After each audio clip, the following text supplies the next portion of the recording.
ইতিহাস সম্পর্কে জানলে আপনিও চমকে যাবেন। আপনি কি জানেন স্পেনের ইতিহাস? হাজার হাজার বছর আগে স্পেনে কিন্তু বসবাস করতো আদিম উপজাতি। এরপর আসে রোমানরা কিন্তু রাস্তাঘাট, আইন এবং শহর তৈরি করে।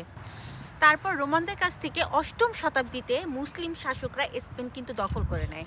এরপরে কিন্তু মুসলিমরাই তৈরি করে আলহামব্রা প্লেস এবং উন্নত বিজ্ঞান, স্থাপত্য এই ধরনের জিনিসগুলো। তারপর মুসলিম শাসকদের কাছ থেকে 1492 সালে খ্রিস্টানরা কিন্তু আবারও স্পেন দখল করে নেয়। আর ওই বছরই খ্রিস্টোফার কলম্বাস নতুন পৃথিবী তৈরি করে, তারা তৈরি করে বড় সাম্রাজ্য। আর স্পেন হয়ে ওঠে একদম পৃথিবীর অন্যতম শক্তিশালী সাম্রাজ্য। কিন্তু যুদ্ধ, বিভিন্ন ধরনের সংকটে কিন্তু স্পেনের শক্তি কমে যায়। বর্তমান সময়ে স্পেন কিন্তু একটা গণতান্ত্রিক দেশ এবং ফুটবল ও পর্যটনের জন্য স্পেন কিন্তু এখন খুবই বিখ্যাত একটা দেশ। এই ছিল স্পেনের ইতিহাস, যা কিনা অনেকেরই অজানা ছিল। আল্লাহ হাফেজ। ভালো লাগলে লাইক, কমেন্ট, শেয়ার করে দিবেন।